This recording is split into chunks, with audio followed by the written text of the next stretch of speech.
inside to even up the count at 1-1 to Marty Yeager. 2-0 was the result in game number 1. And now for game number 2, I'm Josh Spurber here on the play-by-play with my broadcast partner Taylor Stowworthy live from Naimoli Family Stadium. 1-1. Bender takes the outside edge for a called strike, and Yeager down to 1-2. Yeager, the catcher in game 1, will also be on the backstop for game 2 of this doubleheader. 0-for-2 with 2 strikeouts and 2 walks in the first game. Kicking the pitch from Winter, high hopper down the first base line, picked up on a bounce by Feldman, who tags the bag for out number 1. So a can of corn routine start for the Spartans as Olivia Feldman makes the play at first, and now Macy George up second for Oklahoma Christians after the leadoff lady Marty Yeager led off with a ground out. Tia Lopez is on deck. Cadence Brewster is hitting third for the Eagles. She is the center fielder.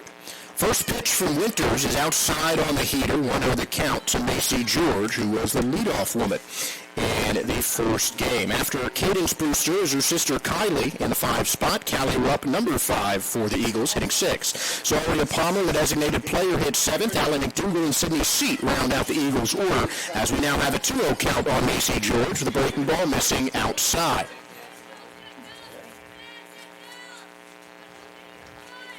Kelsey Winters, just 5 appearances, 2 starts last season for the Spartans, sends in a breaking ball low and away to make it 3-0 to George. 2.69 ERA last season, 13 innings for the Spartans, allowing just 5 earned runs. Now it's a 3-0 to Macy George, who walked in the 3rd inning, but was otherwise 0 for 3 in the first game. 3-0 pitch. Fastball up and outside edge, but it does the trick as the get-me-over heater makes it 3-1 to George back at second base for the second time today, or back at third base, for the second time today. 3-1 the count to George here in the top of the first, taking a pitch from Winters. Breaking ball settles over for a called strike, and that is number 2, outside edge, and a good-looking breaker from Kelsey Winters, the sophomore from Wesley Chapel, and a transfer from the University of Iowa. Payoff pitch.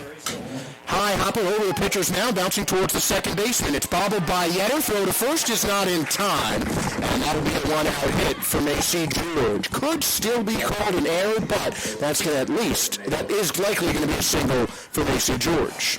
Yeah, unfortunate there for Hannah Yetter. Just kind of landed awkwardly kind of right by her hip. Couldn't make the transition in time.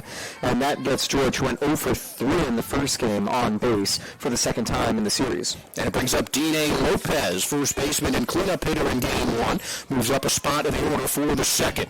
Steal bluffed by Macy George. She'll get back as the first pitch settles in for a strike on Lopez.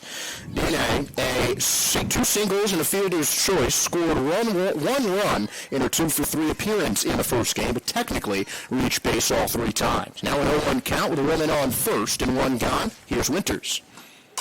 High liner, but it's foul down the first base line and out of play 0-2. 1 out and 1 on for the Eagles, and we'll set the defense for the Tampa Spartans. Olivia Feldman's over at first, Hannah Yetter at second. At short again is Kenzie Reynolds with the third baseman Jenna Newpaver over at third. Kenna Kreidler is the catcher in the outfield. Abby Johns in left. Aubrey Zeckman in center. And right is Trewick for the Spartans. And a 1-2 count on Dina Lopez after the 0-2 missed from the starter Kelsey Winters. Woman on first with 1 gone. 1-2 the count. Righty-righty matchup for Winters. Has the sign. She winds, kicks, and deals home. 1-2, hit in the air out to right field. Back goes Trewick. Drifting backward, she makes the catch. Quick throw to first, bounces, and gets away from Feldman. It won't move George to second. She'll stay on first after the fly ball, 2 down. They almost were able to double up George at first, but the throw just not in time and did take that weird bounce away from Feldman. That's the only defensive change the Spartans have made, deciding not to bring Feast back into the order for Game 2, instead shifting Salisbury from first to the designated player position. So 2 away, still a woman on for Cadence Brewster, and another steal bluffed by Macy George over at first. First pitch breaking ball misses inside to Brewster, who bat it in the 5th spot in game number 1.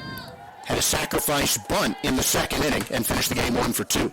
1-0 pitch. Runner goes. The pitch is popped foul down the right field line. Trawick eases underneath it, makes the catch on the dirt in foul ground, and that will do it for the first hit. So the Oklahoma Christian Eagles get the first hit of the game once again, but they leave a woman stranded. No runs, a hit, no errors, one woman left, and now the Spartans take on Game 2 when we return.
I'm not changing my book for that. Nah, not me neither. Oop. We're back on the air. We'll talk about the interesting call at the end of the inning. Instead of the flyout, it's apparently out at home plate. Yeah, different, not what you expect. It looked like a pretty routine flyout into right field. Trawick technically made the catch, but just a different notation for the out made by Cadence Brewster. On the mound now for Oklahoma Christian is Ella Resendez, the 6-foot first year making her collegiate debut from Oklahoma. Joe Dixon got the win in Game 1, and here's the starters for the Spartans to face off against Ella Resendez. Albury Zekman back in the leadoff spot. She will head into the left-handed batter's box with Jenna Newpaver and Carly Salisbury. And 2 and 3. Kenna Kreidler into the cleanup spot. Joey Trawick will bat 5th. Here's the first pitch to Zekman. It's low and away for ball number 1. After Joey Trawick is Abby Johns in the 6th spot. Olivia Feldman 7th. Hannah Hetter 8th. And Kenzie Reynolds returning to the 9th spot for the Spartans. It's a 1-0 count to Aubrey Zekman, who was the leadoff hitter for Tampa in Game 1. Went 2 for 3 with a pair of singles. And that one is lined off the glove of the third baseman. George picks it up. Throw pulls Lopez off the bag. And it's an infield hit for Aubrey Zekman. Her last 3 at-bats, 3 singles. Much-lauded leadoff base runner for the Spartans in the bottom of the first. Great stuff to Z Zekman, really getting in a good rhythm at the plate. Great hustle as well, because even though George bobbled that ball, she kept under it, stayed with it, and got the throw off quickly. But the speed of Zekman gets her safe at first. Now, both of the first hits for each team in the second game ricocheted off a defender in the field. Zekman with speed on first, and a bunt laid down the third base line, but fielded in foul ground by Macy George. Jenna Newpaver, the batter. Macy George at third for the Eagles as we take a look at the Oklahoma Christian defense. Next to George is Callie Rupp over at shortstop, Dina Lopez at first, Kylie Brewster at second base, Cadence Brewster in center, and in right field, Allie McDougall, Sydney Seat in left for Oklahoma Christian. Another bunt popped foul out of play by Jenna Newpaver. She'll have to swing on the next pitch, her 0-2 count. Marty Yeager is the catcher for Oklahoma Christian, battery mate of the debuting starter, Ella Resendez. So an 0-2 count, women on first is Zekman taking a short lead, kicking the pitch. This one outside and low, 1 ball, 2 strikes the count to Jenna Newpaver. That's an interesting thing to see the debut from Resendez in the circle compared to Tampa bringing Winters, who was a frequent pitcher for the Spartans, back into the game today. 1-2 the count, kicking the pitch. Outside, just misses the corner. That'll even up the count at 2-2. Good take from Newpaver to even things up at 2 apiece.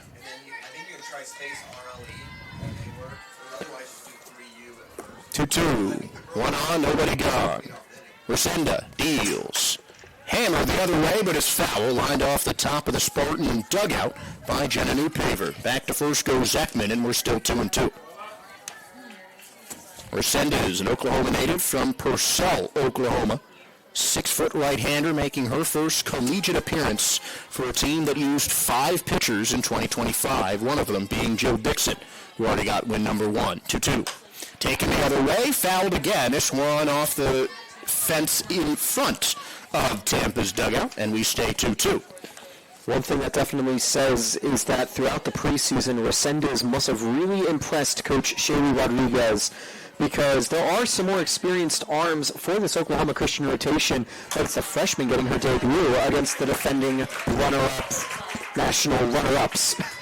The 2-seeded Spartans get back-to-back hits to start off the bottom of the first inning as Jenna Newpaver takes a soft single the other way, putting the go-ahead run on second. Zekman to second. Newpaver on first, still nobody out for Carly Salzberg, the designated player, and her just second game as a Tampa Spartan. For the first year, 0 for 3, ground out, strikeout, and a flyout in game 1. And did that graze off the bat?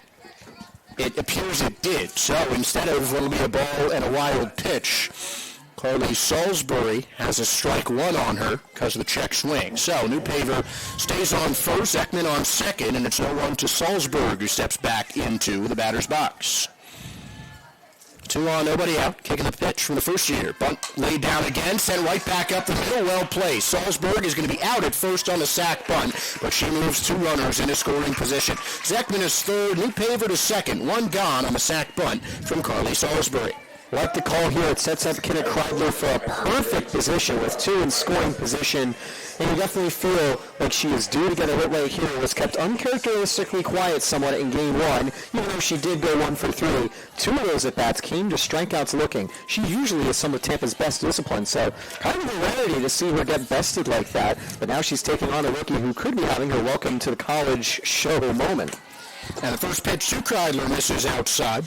1-0 to Kenna, who got a hit in her last at-bat of game 1, but as Taylor mentioned, struck out looking in the 2 prior ABs. 1-0. Fastball on the outside corner for a called strike. Even 1-1 count on Kenna Kreidler. Hails from Newport Richey in Florida and J.W. Mitchell High School, which was squarely in the spotlight a couple of years ago when the Phillies drafted Aiden Miller in the first round from that same high school. 1 on the pitch. Outside. That misses the corner. 2-1. Of course, Aiden Miller now likely to start up with AAA in the Phillies organization and a top 10 shortstop prospect, high school classmates with Kenna Kreidler. 2 on the count to Kreidler. Now pitch. Breaking ball, missing outside. Oh, he catches the corner, evening the count at 2-2. Great spot right there from Resendez. That's unlucky for Kreidler. But there are very few people you trust more working this count as deep as you can than Kreidler. She's in the 2-2. She lifts one high in the air into shallow right field. Back goes Kylie Brown. She drops it diving. 1 run will score as Zekman races home. And a great throw from McDougal in right keeps the other 2 runners at bay. So Zekman scores. Newpaver to third. And Kenna Kreidler gets the first run home with an RBI single. And the Spartans take their first lead of the season. That is unlucky for Brewster, and I don't know if you'd call that a double or a single because it did bounce awkwardly off the glove, but what it does confirm is a Kreidler RBI, and Tampa's run-scoring drought that stemmed from the national championships has come to an end. It's either going to be a straight double or a single and an error, but anyway you slice it, Kenna Kreidler's on second, Jenna Newpaver's on third, and the Spartans already have the lead. So it's 1-0. It looks like they're going to give a double to Kreidler, and that'll be the first extra base hit of the Spartans season. So she's on second, and infield coming in slightly with 1 gone for Joey Trawick. Righty-righty battle as Trawick lays off the high breaker for a strike, 1. Good-looking pitch. You see a lot of first-pitch fastballs in college softball, but Resenda tries for some trickery. She gets a swing and miss from Trawick there. Misses at a riser for 0-2. Yeah, just got under that with the swing. Good offering by Resendez. And a good job to get the 2 straight strikes after conceding the run like that, kind of resetting the mindset for this new at-bat. 2 on, 1 out, kicking the pitch. Swing and a miss, and that is strike 3. A fist pump from Marty Yeager as a big second out from Resenda and a first college K. Now 2 gone as Abby Johns will step up to the plate. The Tritons, as a team, were struck out 8 times in game number 1 and now have suffered their first of the day. Or of game 2, I should say, as Trawick takes a first pitch breaking ball for a called strike. 4 straight strikes from Resendez after the RBI. She's definitely locked back in. Going into attack mode with 2 runners on, 2 gone here in the first, and the pitch is up and away, and now leaving the count at 1-1. Great take there, though, by Abby Johns. You know, she is a player that has the experience before for Tampa, but is still among some of the younger players from the team having a redshirt year last year. Good plate discipline, though, for the most part. Good idea to lay off on that pitch. A slider outside to make it 2-1. Johns 0 for 3 with a pair of strikeouts in the first game. A chance to do plenty better with 2 in scoring position. 2-1. Popped up foul. Out of play. 2-2. So no baseball for Resendez. In her first appearance, already allowed 3 hits and a run, but her first college strikeout.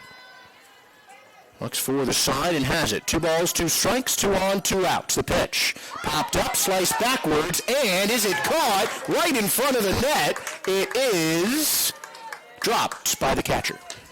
Still 2-2. Yeah, just kind of awkwardly waiting. We couldn't really see it right in front of us for the confirmation for the umpire, but doesn't signal out, so the AB continues. Good job battling by Abby Johns. And Marty Yeager had made a difficult play to get to that one, with it being right behind home plate. 2-2 again. Kicking the pitch. Resenda misses upstairs, and now the count will fill up at 3-2. First base is open for the Spartans. Kit Kreidler on second, Jenna Newpaver on third. Spartans already up a run. Here's the payoff. Swing and a miss, and that's strike 3. Fastball blown right by Abby Johns. And after allowing the first run of the game, Ella Resendez strikes out the final 2 batters of the first. But the Spartans still get a run on 3 hits, no errors, and 2 left aboard. 1-0 Tampa after 1 on the Sunshine State Conference Digital Network.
Top of the second here in Tampa, and it's the Spartans off to an early lead in Game 2 of our opening day twin bill. Josh Sperber, Taylor Stolworthy here at the University of Tampa, the beautiful Naimoli family softball stadium, as the Spartans take on Oklahoma Christian.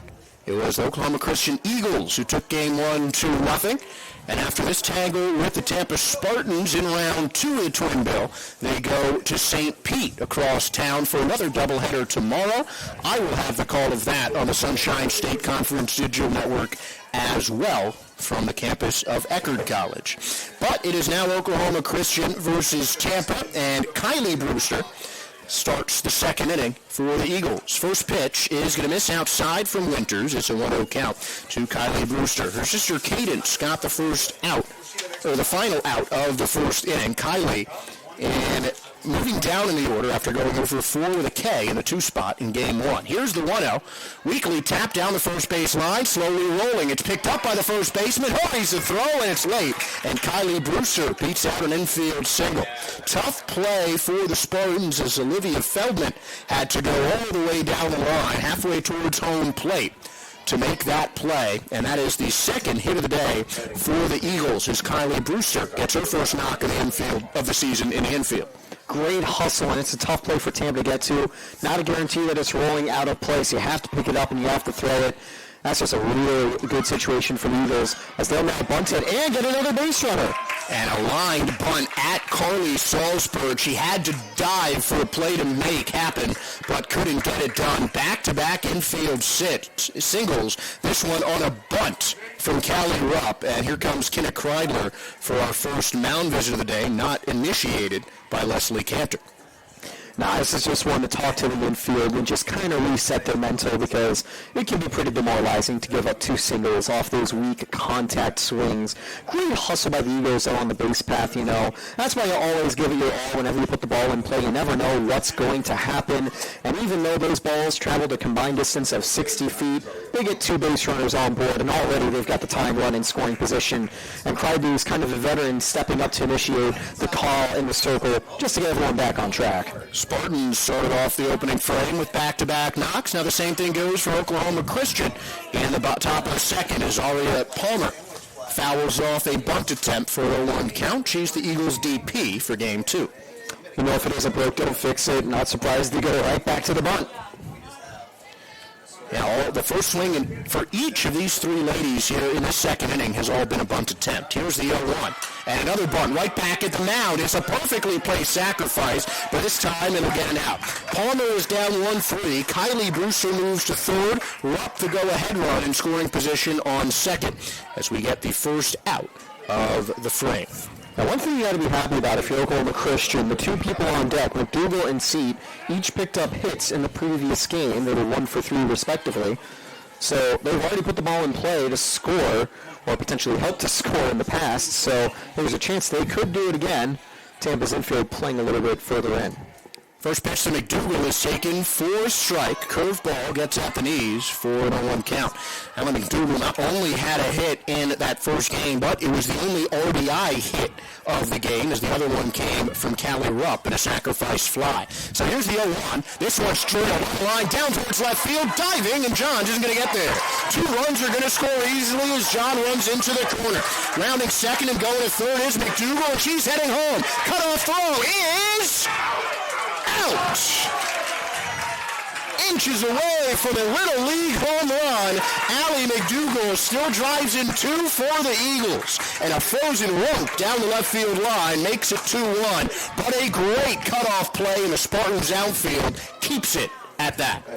Yeah, 2 RBI triple. Brilliant hit by McDougal. Seat, who's up at the plate now, made a diving play in a similar situation against the Spartans in Game 1. And that's what would happen if Seat hadn't come up with the catch. The ball would have rolled past all the way to the wall. Unlucky for Abby Johns, but just getting to the ball in time for the relay and then getting the runner out at home. Already definitely hurts for the Spartans to lose the lead and actually now trail by 1 on that play. But it could have been worse. Great job to get the out. First pitch is fouled off by Sydney Seat, who, as Taylor mentioned, 1 for 3, getting her 7th inning hit in game number 1. She now faces an 0-1 count.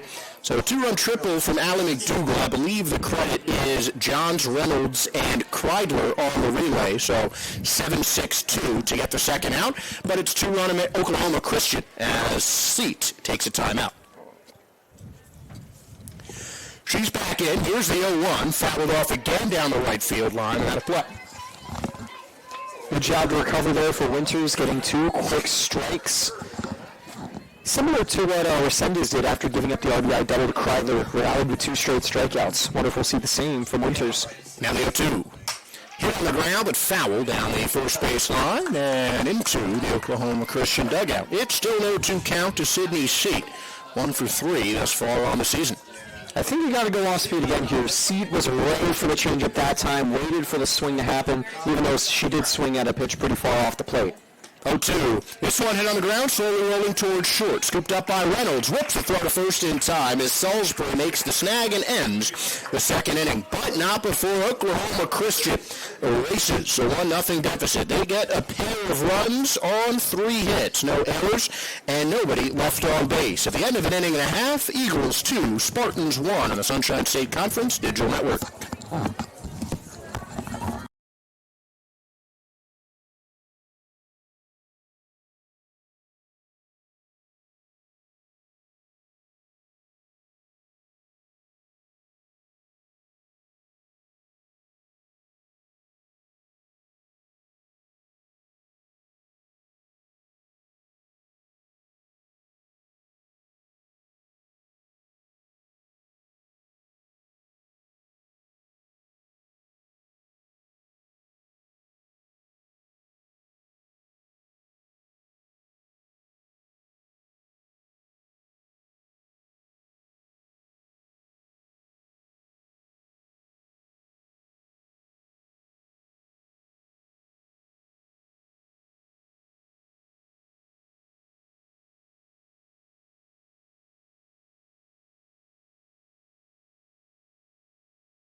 Tampa takes the lead in the bottom of the first inning, and then coming right back is Oklahoma Christian, the number 25 team in Division II, taking a 2-1 lead thanks to a triple by Allie McDougal. Josh Sperber, Taylor Stolworthy here as Olivia Feldman starts off the second inning as the Spartans bring their bottom third of the lineup to start the frame.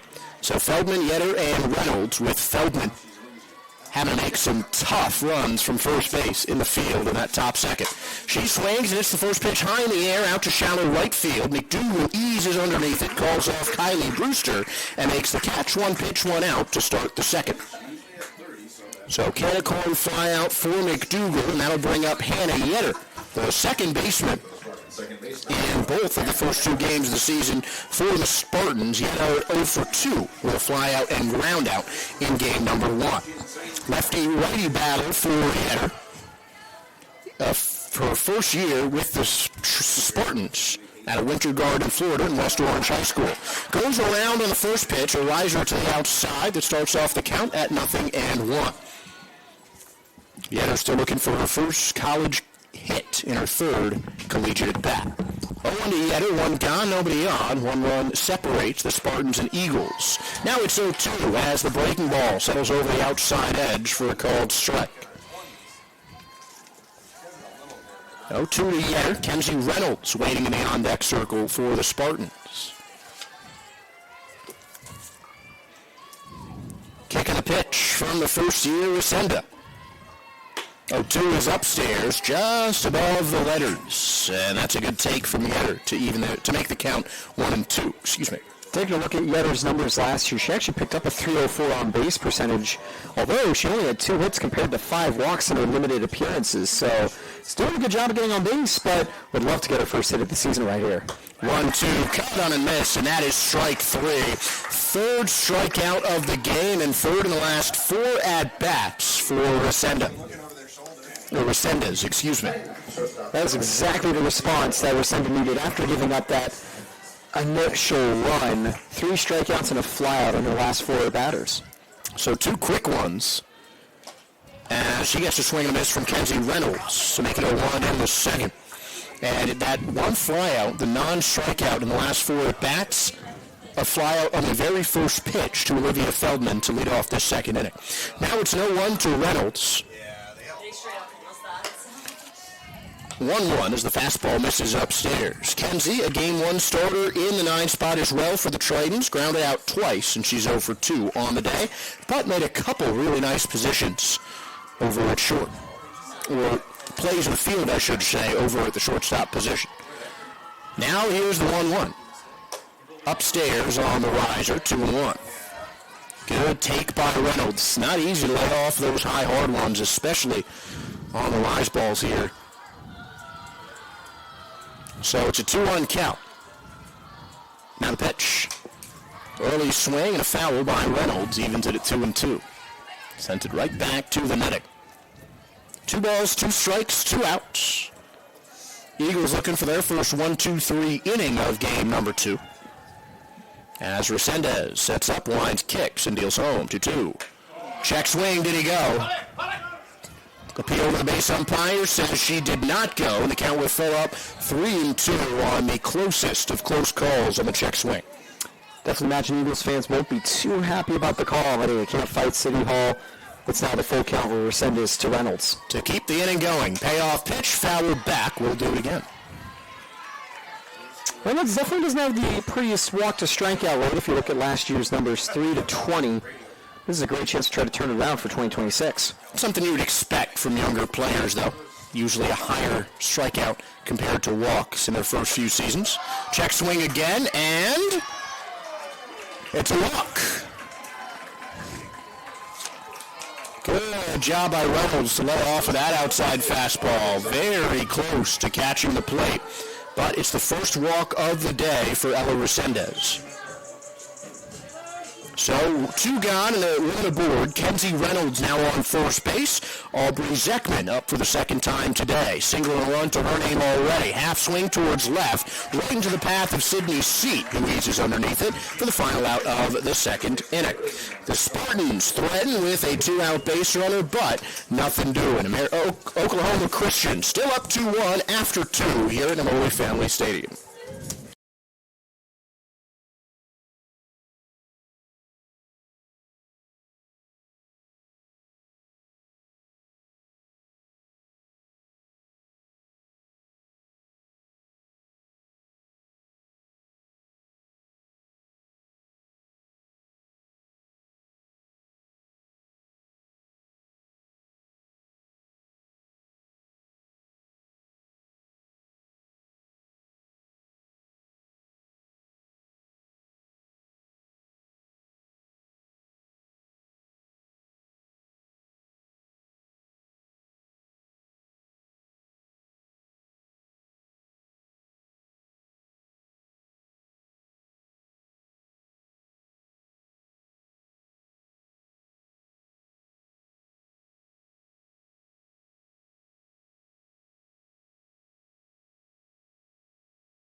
Top of the third inning.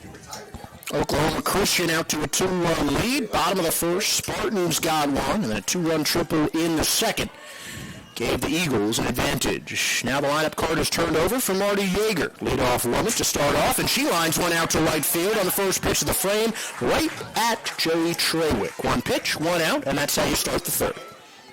Good start there for Winters, and a good catch on the run there by Trawick. Would frequently fill in right field sometimes. When Galehouse was pitching in the circle last season, Galehouse always played in right or on the circle pretty much every single game for the Spartans over the last 4 to 5 years. 1 gone on the quick out, and the first pitch, Macy George does not swing away, and wisely so. Low-hanging breaking ball is taken for ball number 1. 1-0 to George, who singled in the first inning. That marked her first hit of the season. Total 1 for 4 with a single and a walk today, and now she faces a 2-0 count as the fastball misses inside. I know she certainly wouldn't mind getting yet another walk. We've seen the Eagles really capitalize with discipline. 4 walks against Gordon McGinnis in Game 1. 2-0 now to George. No walks allowed just yet from Oklahoma, or from Winters. Resendez has allowed 1. That came in the last inning with 2 outs. 2-1 now to George, who steps out and back in with 1 out. I think it's 1-2, said the umpire. This one hit over the head of the pitcher, kept up on the run by Reynolds, makes the running throw to first in time for out number 2. Not an easy ball to track, but it is for Kenzie Reynolds. If there was a runner on first, that would have been an unassisted double play. Reynolds made the step on second base as she made the play from short. Great range so far from Reynolds this season, making a lot of good defensive stops already. Yeah, she's looked like an absolute dynamite over at shortstop for Tampa. 2 gone for Dine Lopez, who flied out to right in her last at bat. Takes a riser upstairs for ball number 1.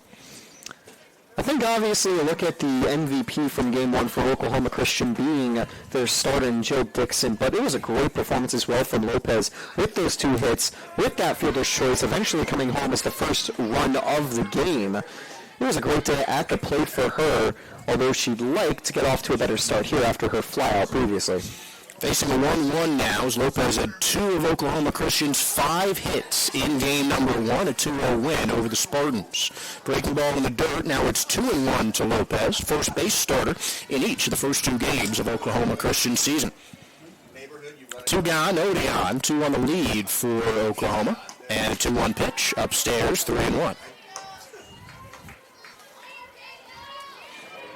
Cadence Brewster hoping to get an at-bat in this here third inning with a 3-1 count on Lopez. Now Winters rocks and fires. Upstairs on the riser, there's her first walk of the day, and a 2-out base runner for Oklahoma Christian. The Spartans got a 2-out base runner on a walk in the bottom of the second inning, and now the Eagles follow suit. The cleanup hitter, Cadence Brewster, stepping to the plate with a woman on first and 2 away. 2-1 lead for her Eagles as the righty Winters deals. inside and low on the breaking ball. 1-0 the count to Brewster, who left the plate early on her last at-bat, which ended up as a foul out to Joey Trawick in right. Anyways, now the 1-0. Bounces in front of home plate, well blocked by Kreidler, keeping Lopez on first, but again, a 2-0 count to the hitter. This time it's Cadence Brewster with a hefty hitter's count. Great defense by Kreidler. That's been a pretty big part of her game with the Spartans. Was an all-defensive catcher last year in the SSC. 2-0 the pitch. Hit in the air, out to right center field. Could it find a gap? No. Joey Trawick tracks it down and snares the catch, ending the third inning. So the top third and bottom second innings end in the same way. A 2-out walk, but that's the only base runner. No runs, no hits, no errors. 1 woman left, and it's still 2-1 Eagles as we head to the bottom third.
Bottom of the third inning, Jenna Newpaver, Carly Salisbury, Kenna Kreidler to lead off for the Spartans, down 2-1, and overall by an aggregate of 4-1 after losing game 1 of their opening day doubleheader. Number 2 team in the country and number 25 team in the country.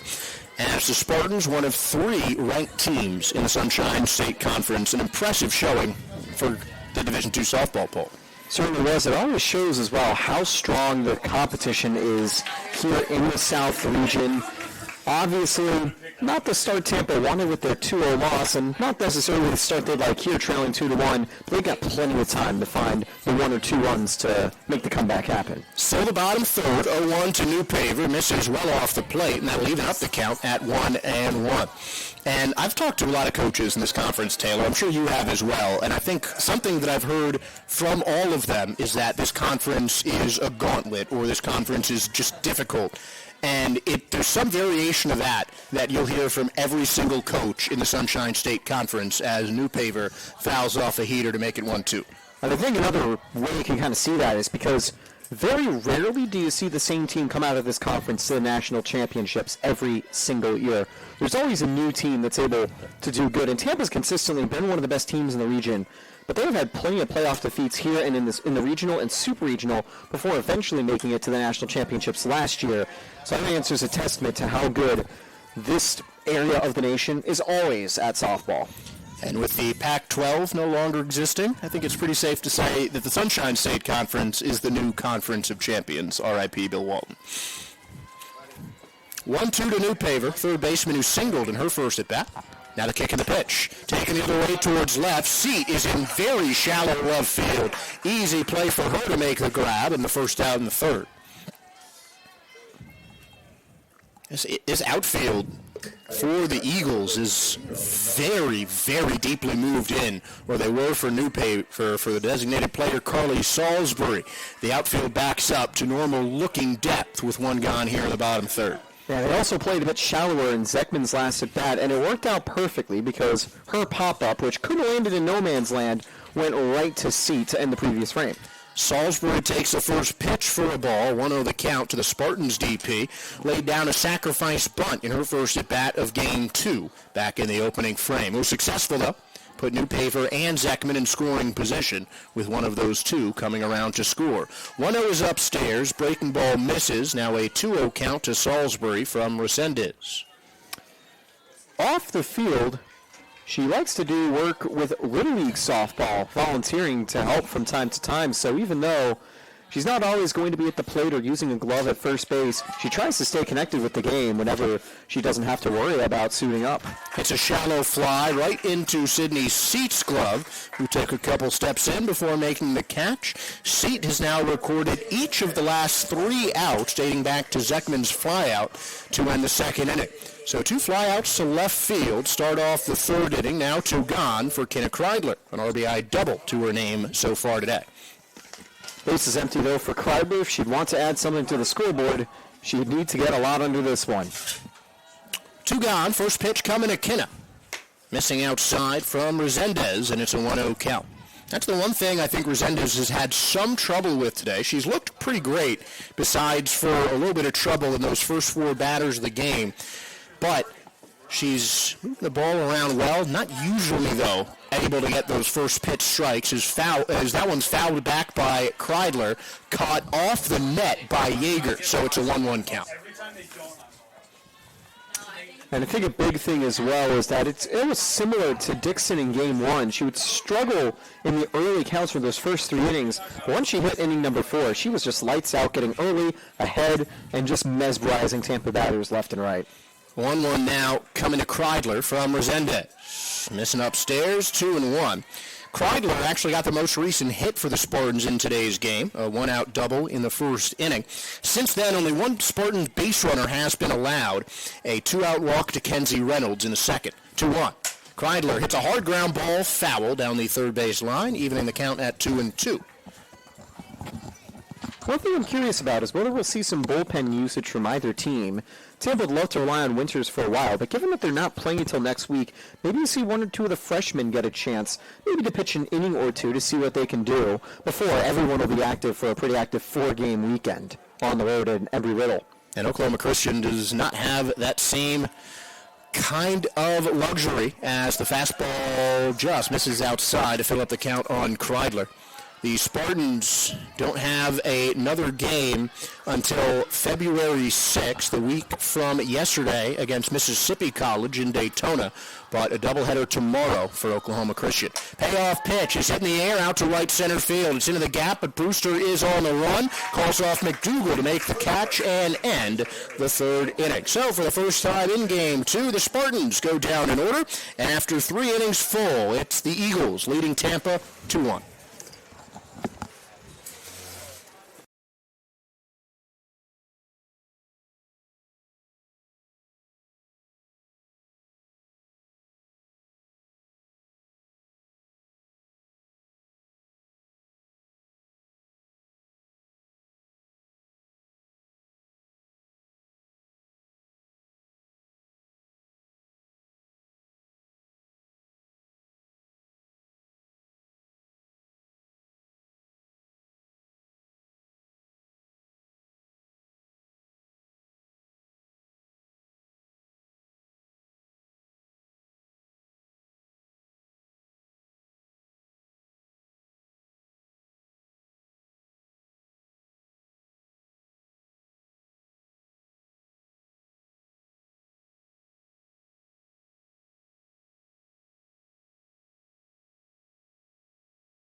It is still Kelsey Winters out to pitch for the Spartans as we go into the 4th inning here at Namoli Family Softball Field.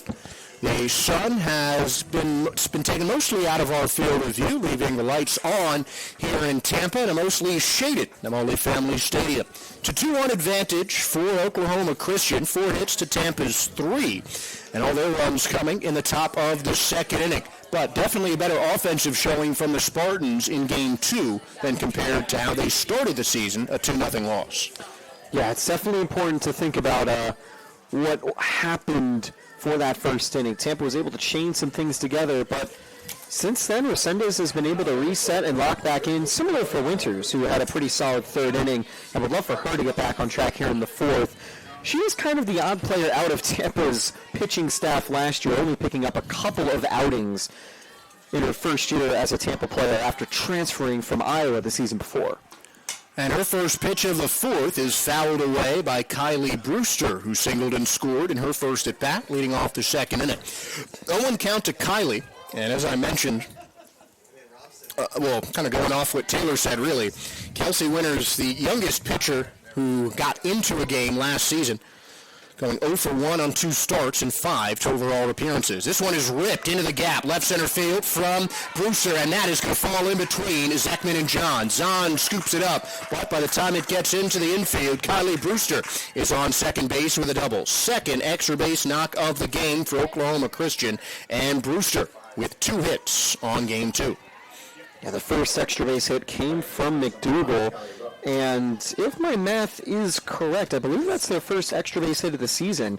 Yes, they were able to get the job done with singles to score both their runs in game number 1, and of course that sacrifice fly. So their first extra base hits was in the second inning, brought home 2 runs. The second of the season comes here to start the top of the 4th.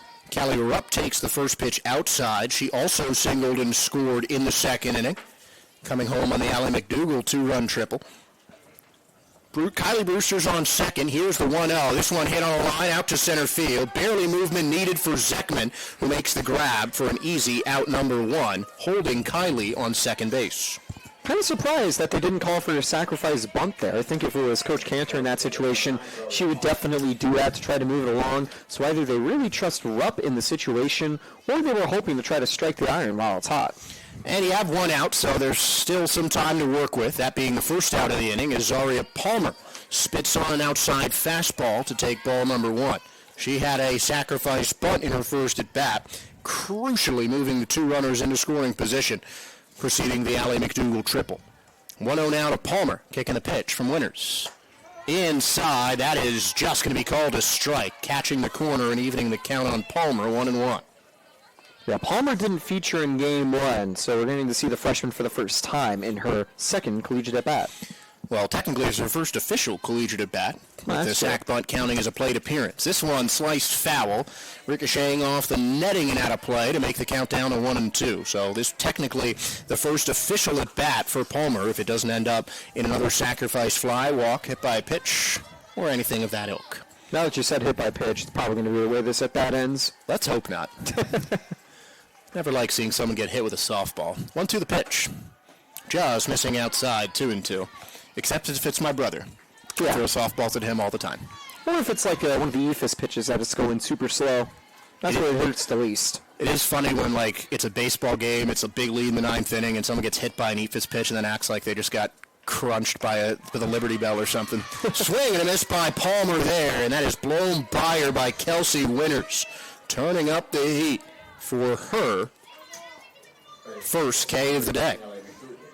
2 gone in the 4th after the leadoff double, and now Allie McDougal, the other recipient of an extra base hit, steps up to the plate here in the top 4th. 2-1 lead as that one bounces off the plate, but right into the glove of Kenna Kreidler. Great control finding that baseball and keeping it in front of her, and it's a 1-2 McDougal. Really good defensive IQ from Kreidler staying on top of the softball. So it's a 1-0 count to McDougal, 1-2 gone, and the pitch right down Main Street for a called strike. 1-1 the count. And that was, and I dare you to hit this kind of pitch from Kelsey Winters.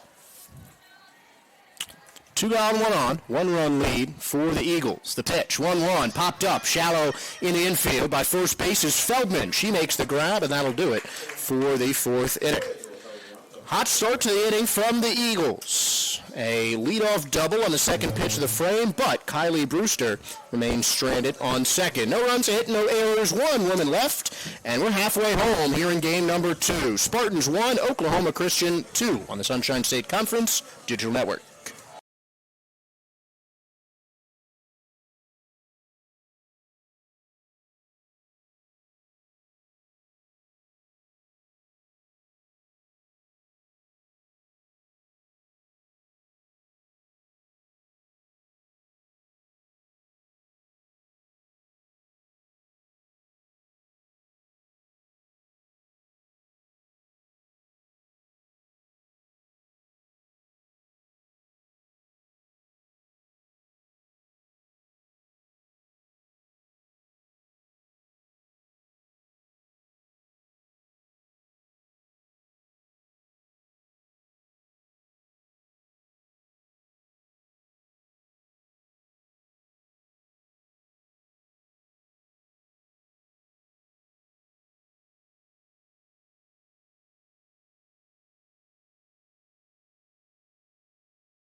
Great pitching in that last inning. Spartans getting their first 1-2-3 frame of the game, even though it followed up a leadoff double. 5 hits so far for Oklahoma Christian. They have scored a total of 4 runs with 1 win already under their belt and looking for a second in Game 2. It looks like we're going to have a pinch hitter for the Spartans. Abby Trawick is scheduled as the leadoff here in the 4th. And she will be replaced by Makia Brumbelow Neal. Should be a straight substitution in right field. So Joey Trawick out, Makia Brumbelow Neal in. And the first pitch to Brumbelow misses inside for ball number 1. So that's the first in-game substitution of the game for either team. And interesting strategy for Leslie Cantor. Definitely getting freshmen some playing time. What's also cool is Brumbelow Neal is from Moore, Oklahoma, so she's facing a team from her home state. She hits this one high and deep, but foul down the left field line. If she had waited maybe a half second more to swing at that one, we could have had a tie game. That ball was smoked. Good to see some power like that off a swing. I definitely think the outfield will be sitting a little bit deeper now in the 1-1 count. First pinch hitter of the season is a 1-1 count on her. Leading off the 4th, the Spartans down 2-1. Great take on a close breaking ball, but that just misses off the plate to make it 2-1 to Brumbelow Neal. Abby Johns, Olivia Feldman to follow her up here in the bottom 4th. 2-1, kicking the pitch from Resendez. Swing and a miss. Brumbelow Neal out in front of that breaking ball. Fooled as she makes it 2-2.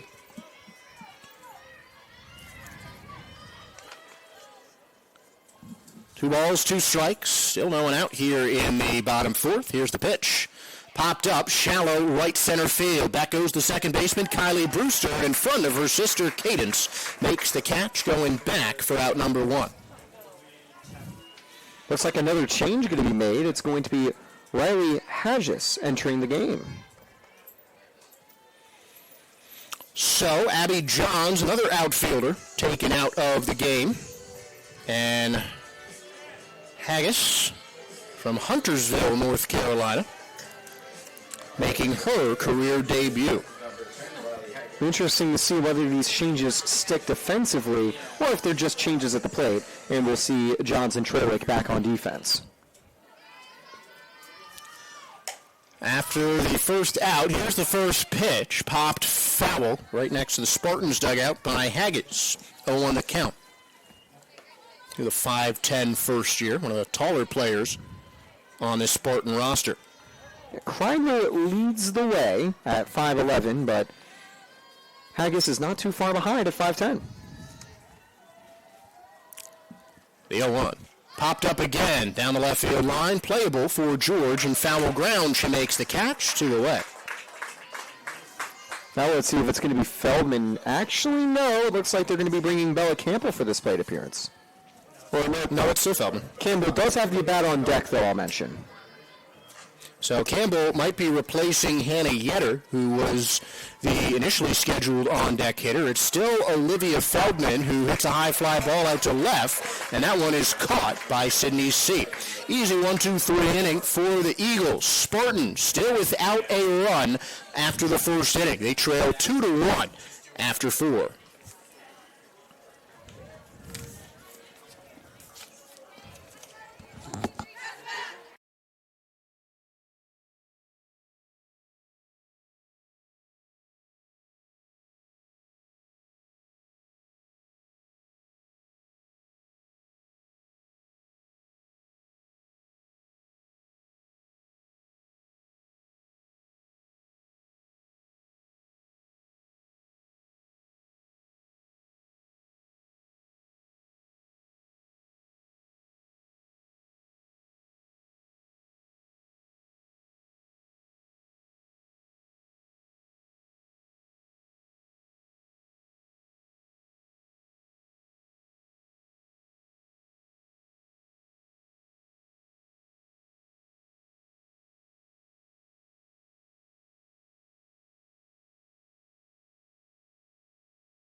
New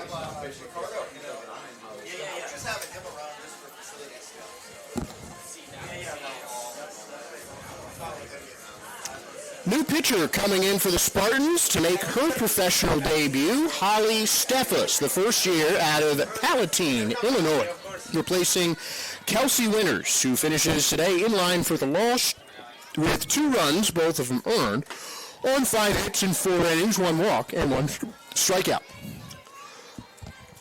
First pitch from Steffes misses inside to Sydney's seat. It's a 1-0 count. Winters did a good job of the circle today, but I think this change from Coach Cantor is less about pulling Winters, but more so giving some of the kids a chance to shine. Now, normally, you might be able to do like a 2-pitcher game in Game 3 of the series. Maybe you let Winters go a little bit deeper. She's a team veteran. You kind of expect her to be Tampa's number 2 in the rotation. But since you're not playing for a week, you might as well give an inning or 2, maybe even the rest of the game now for Steffes, just to see what she can do. You got to think that has an effect on Kelsey Winters being ejected from the game a bit early, as 2 runs in the first 4 innings is really not that bad. That's a borderline quality start, even by the shorter inning standards here in softball. And keep in mind, those 2 runs came off that big RBI triple. Yeah. Apart from that, was able to do a good job of navigating out of tough situations. And look at that, first career strikeout for Steffes. First batter face, first strikeout. A called strike 3 to Sydney's seat on the inside edge. And there is K number 1 in the career of Holly Steffes. Now the lineup card flips over for Oklahoma Christian, and Marty Yeager will step up to the plate with 1 gone and a 1-run lead for the Eagles in the top 5th. Steffes winds and deals. Quick windup, but the riser misses up on Yeager for a 1-0 count. Marty is 0 for 2 in Game 2, round out in a flyout after going 0 for 2 with a pair of Ks and a pair of walks in game number 1. 1 gone, 1-0, and nobody aboard. Steffes against the sign, winds, kicks, and deals home. Breaking ball settles over the outside corner. Beautifully placed pitch by Steffes to even up the count at 1-1. By the way, I also just want to confirm Johns and Trewick, they were replaced at the plate. They're back in the field and left and right, so no defensive changes for Tampa here. 1-1 taken the other way, but that's going to go foul, 1-2, and that is a big distinction between softball and baseball. I believe it's available in college baseball as well. In college softball, you can have a pinch hitter who doesn't come back into the game. You can have a specifically batting substitution, as we saw from Tampa. 2 batters faced and 2 strikeouts now for Steffes of the Spartans. Gets Yeager with a high heat. Her first strikeout swinging for out number 2. Brilliant back-to-back strikeouts. She's not in line for an immaculate inning. She's had a couple of balls in each of these at-bats. But striking out the side to start your Spartans career, that would be awesome. Truly would, Taylor, as Macy George is trying to prevent that from happening for Oklahoma Christian. Takes a first pitch fastball outside for ball number 1. So it's a 1-0 count to George, 1 for 2 in game number 2, and 0 for 3 in the opening game with a walk. So a total of 1 for 5 with a walk and a hit. Now ahead in the count 2-0 against Steffes. 2 on the lead, Oklahoma Christian, 5 hits to the Spartans, 3. Each team has stranded 3 runners through the first 4 and change. 2-1 is hammered the other way, and that's a base hit for Macy George. So, second hit of the day for George, and the first base runner allowed by Holly Steffes with 2 gone in the 5th. 6th hit of the day for the Eagles.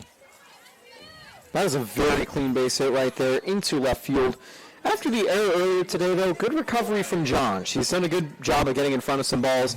Couldn't get to the really hard-hit triple earlier today. But, on that play, she did pick it up and make sure there was no inside-the-park home run. So, pretty good defense here in Game 2 from Abby Johns. And Dine Lopez takes the first pitch strike. 0-1 the count, 2 gone, and a woman on first. Now the 0-1 pitch just got a piece to Lopez, and now it's 0-2. After allowing the first hit of her collegiate career, Steffes gets 2 quick strikes on Dine Lopez, who walked in her last at-bat and had a pair of hits to go with a run in game number 1. Now it's 0-2. Here's Steffes. inside corner for a called strike 3. She allowed a hit, but in her first career inning for the Spartans, Holly Steffes has struck out the side. Great debut for the newest Spartan hurler, and now Tampa will try and turn this 2-1 lead on its head when we return for the bottom 5.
Pinch hitter for the Spartans to start off inning number 5. Hannah Yetter might still be in at second base. She was in the last inning, but another Spartans debut. Lennox Ulrich, the first year from Durant High School in Plant City, not too far from here, will get her first career at bat, serving as a pinch hitter for Hannah Yetter, who struck out in the second.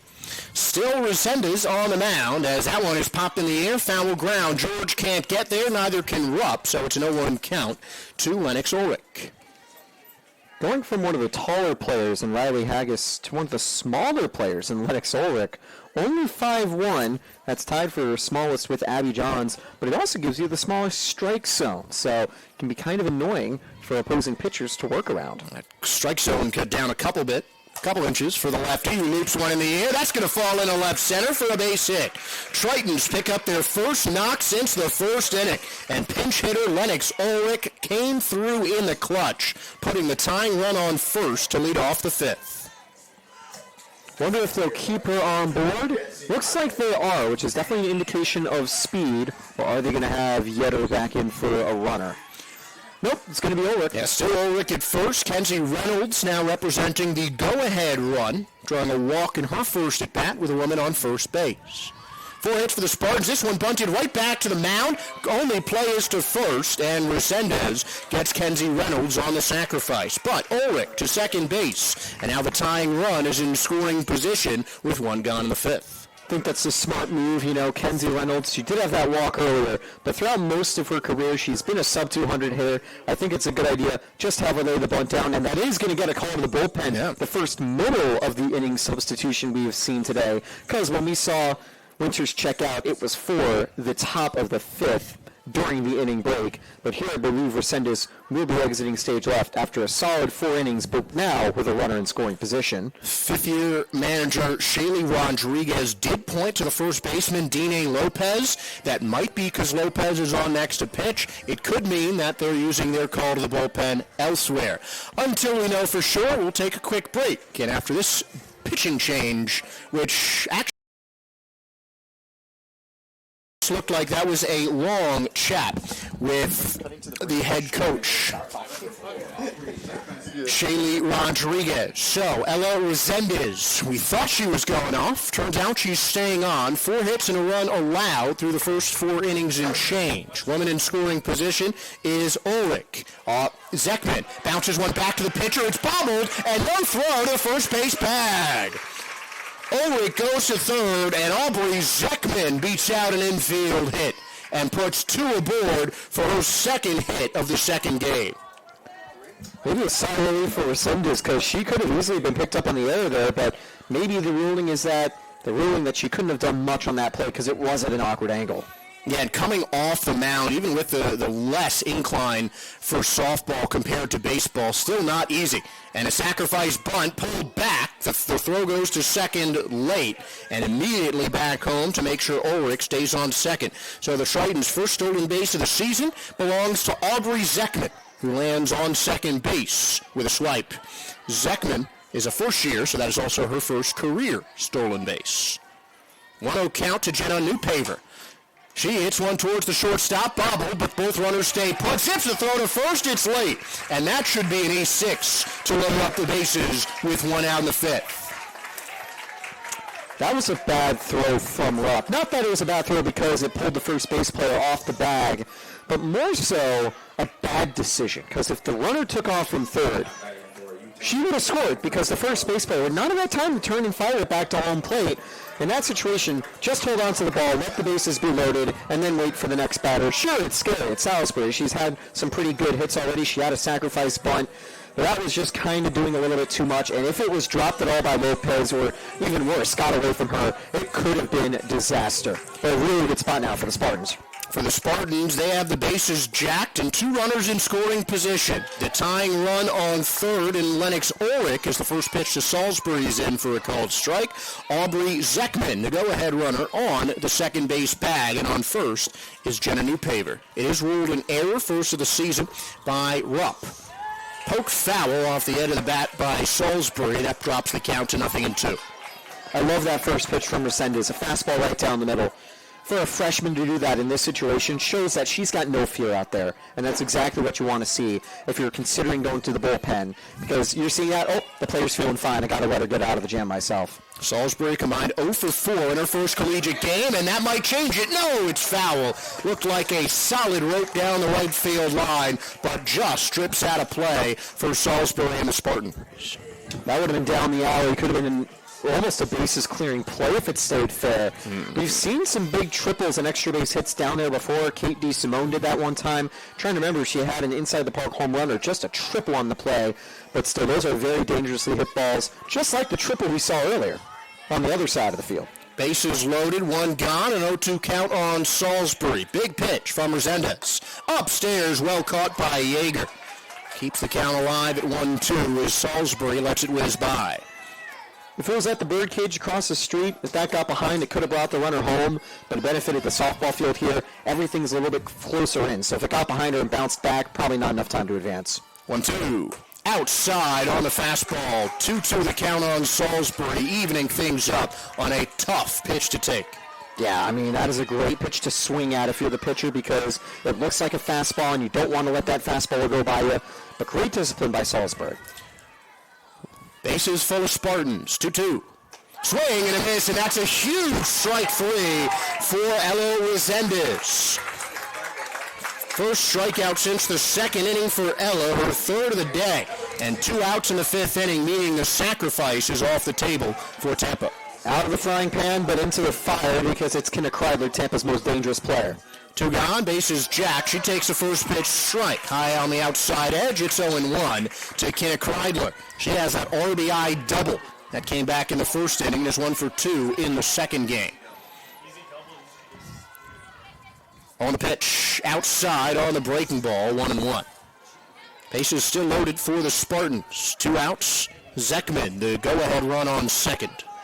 I think this is the most important at-bat of the day. I don't know if Tampa will get another chance to score if they can't convert here. 1-1 is low. Breaking ball dives below the zone, and it's a 2-1 count. And Taylor, I'm in agreement with you because failing to convert, especially late in the game with the bases loaded, usually is the kiss of death for a baseball or a softball team. 2-1. Upstairs again, 3-1. Another ball will tie this game with Lennox Ulrich on third base. And you love Kenna Kreidler here, because if you're Resendez, you're thinking, all right, maybe the batter's going to get more aggressive to swing. If she misses, Kreidler will just take the walk. 3-1, lifted high in the air, but foul. It's tailing out of play, and Seat can't get there. That will fill up the count, and this is going to be the biggest pitch of the game right here. 3 balls, 2 strikes, 2 outs, Spartans down 1, and the bases loaded here in the bottom 5th. A lot riding on this one from Resendez. Deals. Upstairs, that's ball 4, and this game is tied. Lennox Ulrich walks on home, and the RBI walk will serve as the second on the season and game for Kenna Kreidler. We're square at 2 with 2 down in the 5th. That is why you love Kenna Kreidler in this situation. She's got nerves of steel. Whenever she's in a high-leverage spot, she can deal with it calmly. She has unmatched discipline for the Spartans. So many of these young freshmen, they would probably swing in a spot like that. I don't want to, try to sell our young players short, because I know plenty of them would also be able to do the right call and not swing. But especially if you don't have that experience and don't have the eye that Kreidler does, it can be so tough, full count, bases loaded, to have to hold back. And that is exactly what Kreidler does. There's a reason she had a .450 on base percentage, and she does the job to tie it for Tampa. Quick mound visit initiated by Marty Yeager of the Eagles. And to your point about Kenna Kreidler, Taylor, she had 3 at-bats. Double on a 2-2 count in the first was her shortest at-bat. Next 2 have been full count. The 1-0 is popped out to right field. McDougal is there. She gets underneath it and makes the snag to end the 5th inning. But the Spartans strike back, tying the game up at 2, courtesy of a Kenna Kreidler RBI walk. 1 run. It was earned on 2 hits, with 1 error, and the bases left loaded. We are through 5 here at Tampa, and we've got a brand new ball game heading into the 6th.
Might not be in the most photogenic way, but the Tampa Spartans eke out a run in the bottom of the 5th inning to square us up heading into the 6th.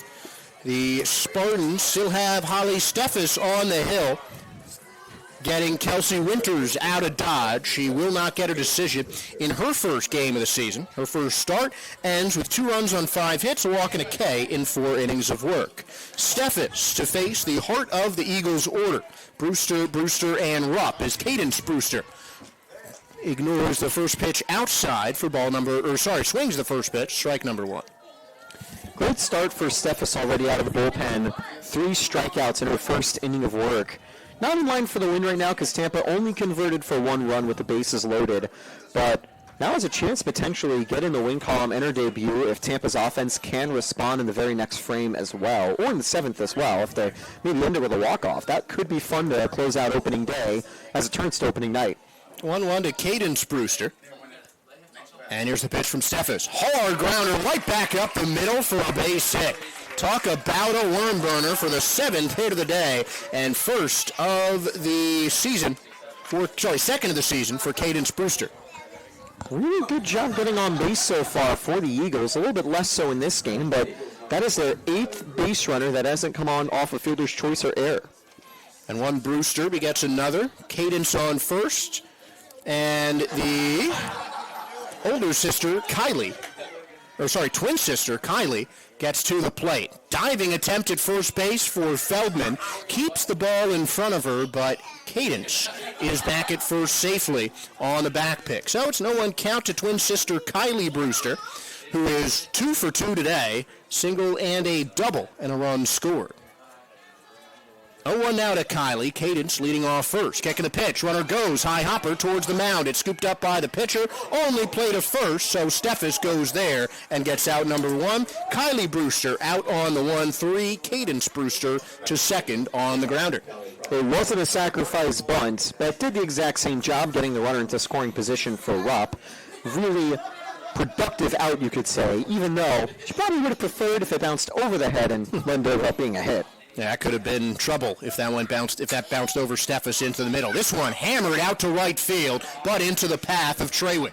Joey makes the grab, and speeding towards third is Cadence Brewster, who tags up on the fly out to right. 2 outs, women on third for Zaria Palmer. That is a really nice swing from Rupp. We saw her hit a deep ball to center field earlier as well.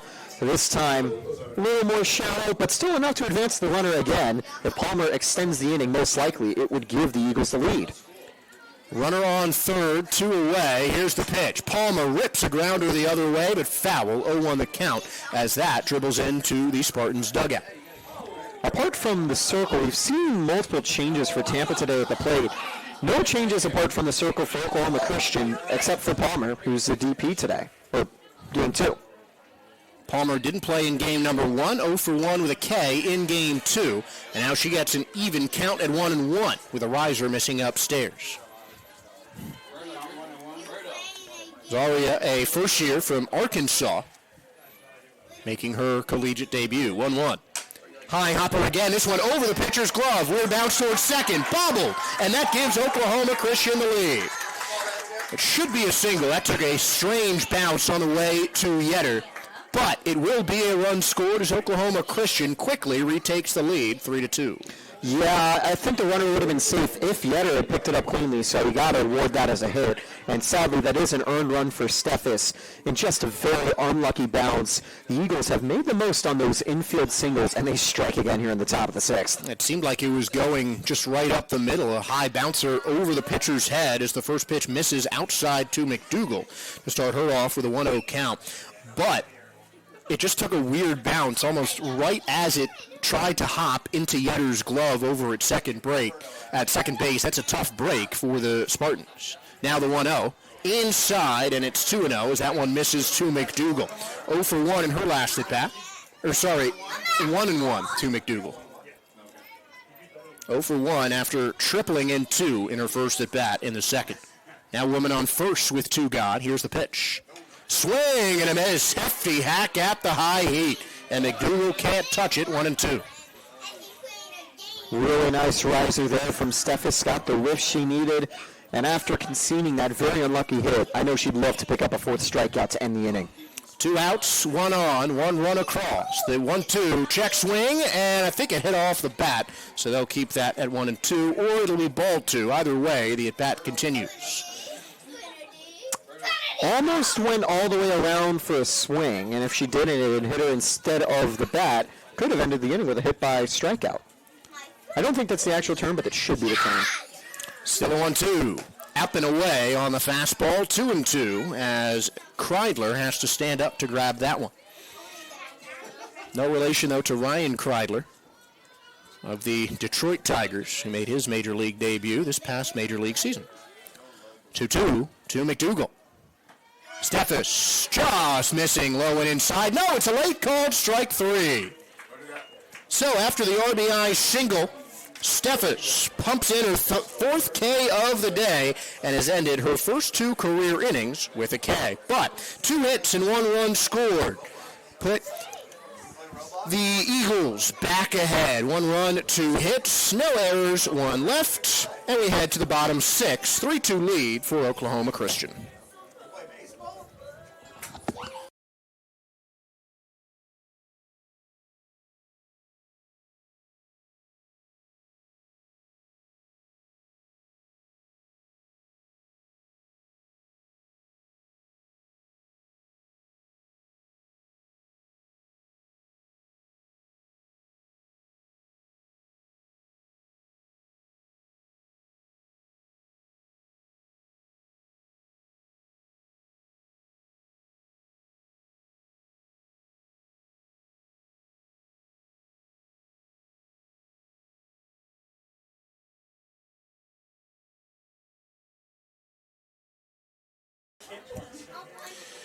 Back on top of Oklahoma Christian, getting a run in the 6th inning and bringing back their starter to the hill here in the bottom of the frame. Riley Haggish pinch hit for Abby Johns in the last at bat at the 6th spot in the order, or the, am I that bad at math? No, 6th spot in the order. And the first pitch taken for a strike, going 1. Yeah, they brought Troylick back in for the 5th. They're doing the same for Johns to play in the 6th. So Johns back at the plate after Haggis popped out for her in foul ground in her last at bat. Johns 0 for 1 with a strikeout. And now facing the 1-1. The starter still on the hill for Oklahoma Christian. Kicking the pitch. Inside corner called strike. And we're 1-2. That was pitch number 82 on the day for Ella Resendez. And the majority of those have crossed for strikes. 1-2, cut on and miss, and John strikes out swinging for the second time. For Resendez, that is strikeout number 5 on the night. Chase Burns-esque with those strikeout grunts and yells, showing a lot of passion in the circle. You have to see it. And a lot of those have also come in really big opportunities as Tampa is going to make a change to plate. This time for Fellman, they are bringing on the 47 of Callie Sisk, the reserve catcher for the Spartans. So Callie Sisk could make a straight stop for Feldman at first base. It's quite common for catchers to moonlight as first baseman, but she will be the pinch hitter for Olivia Feldman, who has flied out in her 2 previous at-bats. Well hit through the glove and into left field, and that's a base hit for Callie Sisk. First pitch she sees as a Spartan. The catcher rips it into left for a base hit. That was the Buckner type of grounder going right through the legs. Unlucky for Rupp. What a good read on it. It looked like it was going to be a very simple out number 2 despite the hard hit, but it stays on the ground. You really can't predict how the ball is going to roll in the dirt, and it is the first hit of the year for Sisk. A great job to get the tying run on board.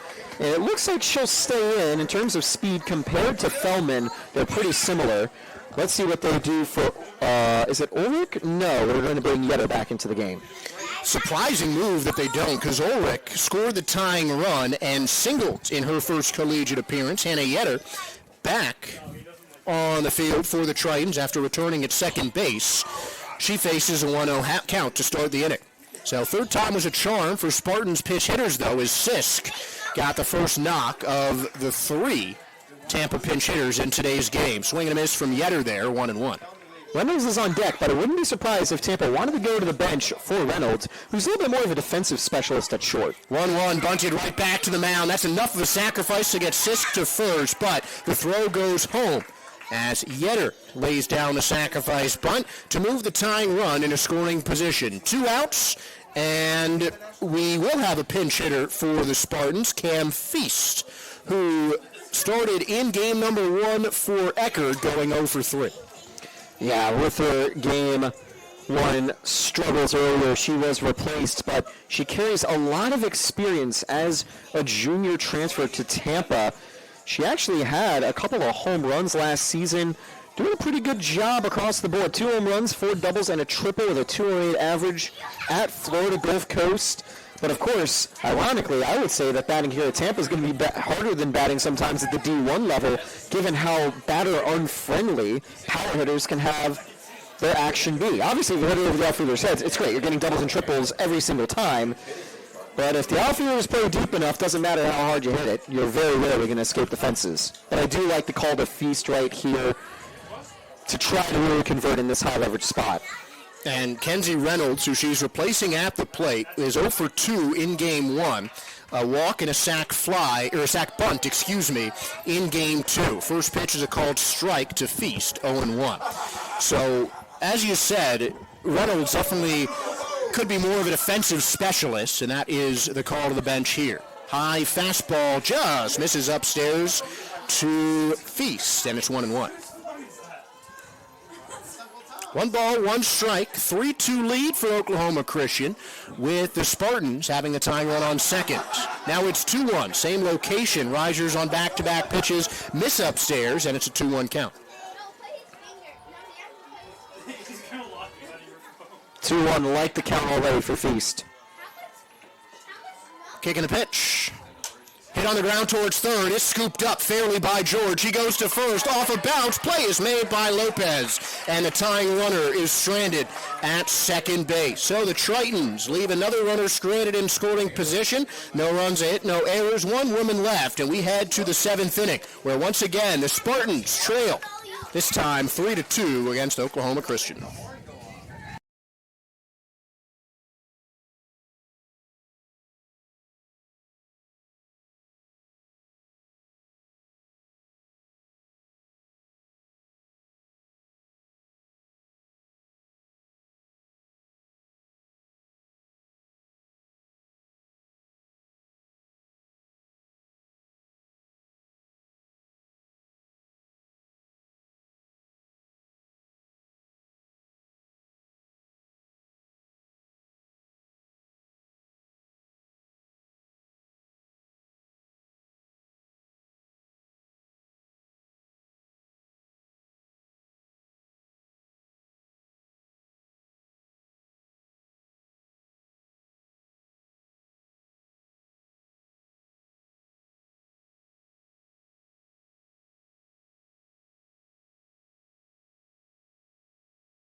Steffes back on the hill for the Spartans, facing 9-1-2 of the Eagles. Marty Yeager will follow up Sydney Sheet, and Macy George will follow her up. Holly Steffes, with one runner out loud in the last inning, is now the pitcher of record for the Spartans. Definitely say it would be an undeserved loss for Steffes. In her collegiate debut, she has looked stellar, striking out the side in the first inning. A little bit of trouble, but it was a really just well-manufactured run by the Eagles. They got a base runner, advanced the runner twice, and then converted with an infield single to take the lead. That's just very good fundamental softball. And then Steffes immediately followed up with her fourth strikeout of the night. Stellar bullpen appearance and definitely a promising start for a pretty highly anticipated freshman. 3-2 Eagles lead as we head to the top of the seventh inning, and a pinch hitter, Taryn Blazovic, making her season debut. The junior from Yukon, Oklahoma, takes the first pitch outside from Steffes. Here's the 1-0.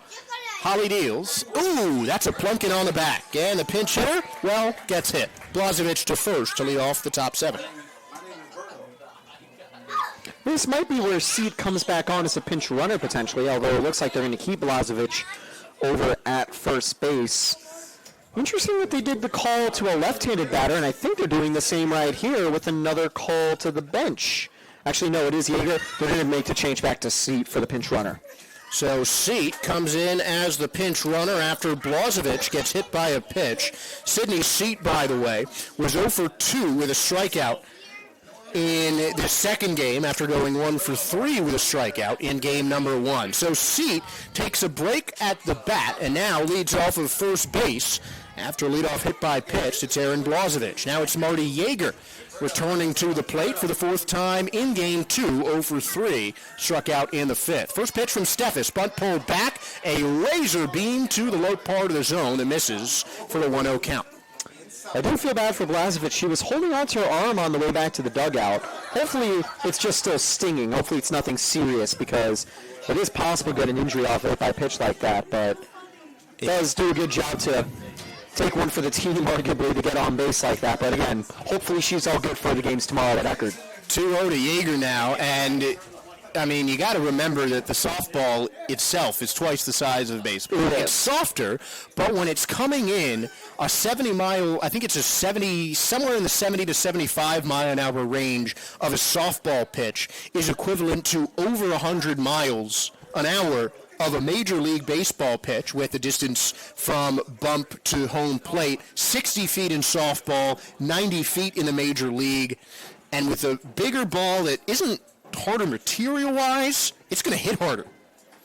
So, yeah, you're going to have to shake something off after getting plunked.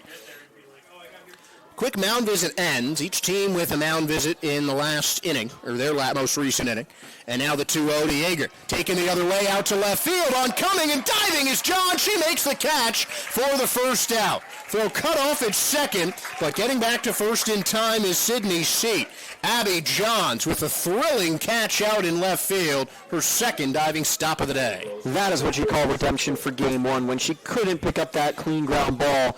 You know she's definitely been wanting to make up for it, and a dive like that will do just that. What a play. And also does some part of making up for that Allie McDougall triple, which went over the diving glove of Abby Johns in left field, making a great play to hold Seat over at first base. One on the count to Macy George, who has 2 hits in game 2, 3 in the doubleheader so far.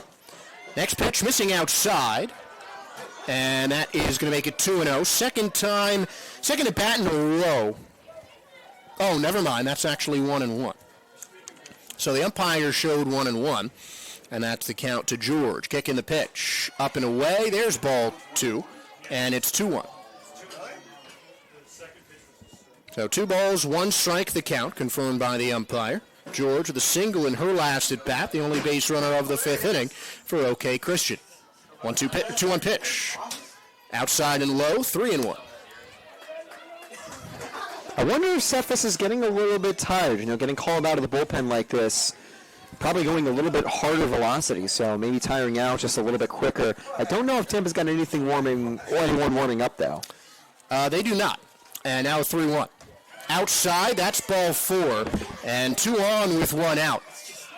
Or no, that was a called strike, actually, a late strike call by the home plate ump. So it's 3-2 Macy. It's 3-2 the count to Macy George. Here comes the payoff. Runner stays put. The pitch. Hard ground ball. Base hit into right field. Runner went on the pitch, and now Sydney Seat will head to third base on a one-out 3-2 single by Macy George. First three-hit game of the season. Puts two on the corners with one out in the top seventh. That is the perfect hit-and-run execution by Oklahoma Christian. They sent Seat on the full count. It pulled Yetter to try to cover second, and that allowed the hard-hit ball to get into right field. Treywick with a good throw to the second base player to try to see if they could cut off the runner. Runners to the corners, one out. Still a manageable situation. Definitely not what Steffes was hoping for, though.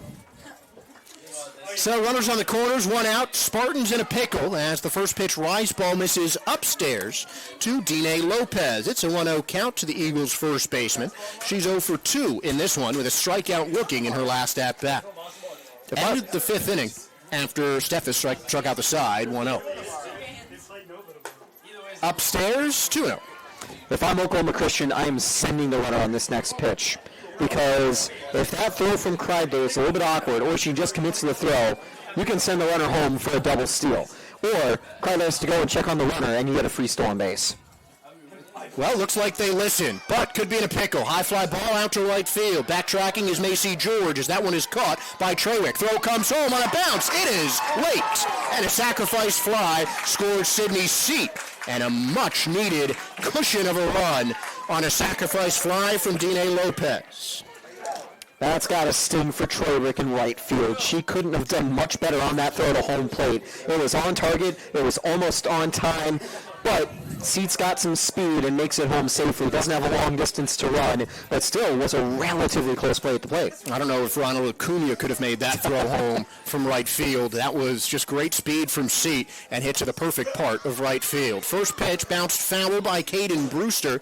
High in the air and out of play for the center fielder. It's a 0-1 count to the senior Eagle. She singled and scored in the sixth. Two flyouts to right field preceding that. Now she faces 0-1 count with two gone in the seventh. Holly Steffes kicks and deals.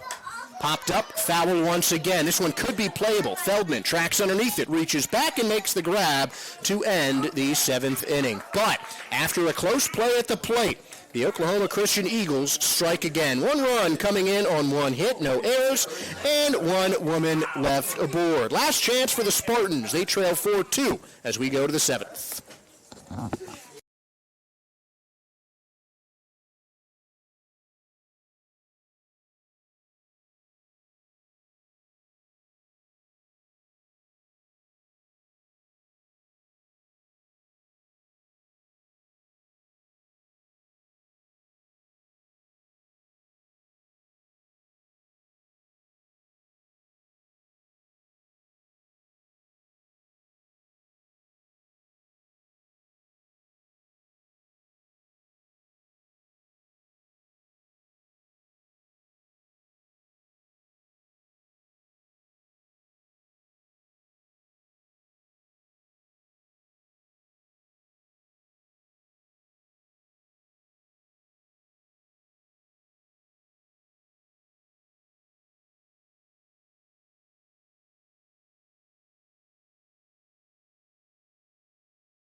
Couple new substitutions. Presley Main makes her season debut, moving into left field with Sydney Seat moving into center as Cadence Brewster comes on for the save. And a woman who got the start in center field could get the save as well as Oklahoma Christian looks to sweep Tampa's home opener for the reigning national title runner-ups.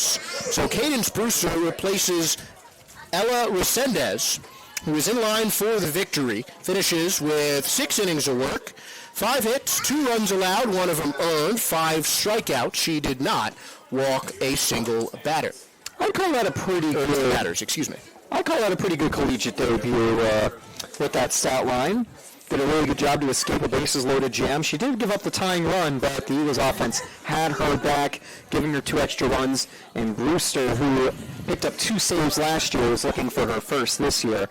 Do want to mention that her control wasn't incredible last year. 16 walks, 9 strikeouts, and 16 frames. First pitch is a line bunt, foul ground, and it's caught by Macy George. 1 pitch, 1 out, and a very difficult start to the 7th inning off a foul bunt by Aubrey Zeckman.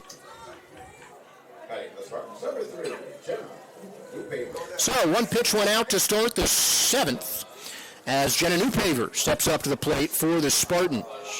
Holly Steffes will be the pitcher of record for Tampa if this score holds. And the first pitch called a strike on the outside edge to Newpaver, 0-1. Steffes went 3 innings in her collegiate debut, allowed 2 runs on 4 hits, without a walk and 4 strikeouts. Tampa would love to try to make a miraculous comeback happen here before they begin a long road trip. Their next game here in the Molly Family Stadium, February 27th, just a little bit under a month from now. Long road trip coming for Tampa as Newpaver takes a strike to make it 1-2. Next up against Mississippi College a week from yesterday as the count evens at 2-2 to Newpaver. They'll also take on West Alabama, Southern Wesleyan, and Georgia College for a pretty lengthy weekend invitational in Daytona. Embry-Riddle hosting a tournament as Newpaver pokes that one foul, still 2-2. Meanwhile, Oklahoma Christian has more games tomorrow. Those will also be on the Sunshine State Conference Digital Network. A doubleheader starting at 1 against Eckerd College. I'll have the call of that one.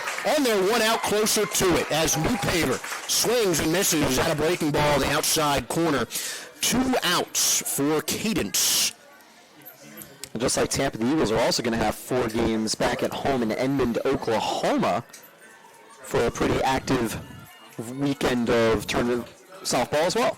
Their UCOOC Festival Tournament page, and there's a hit by pitch.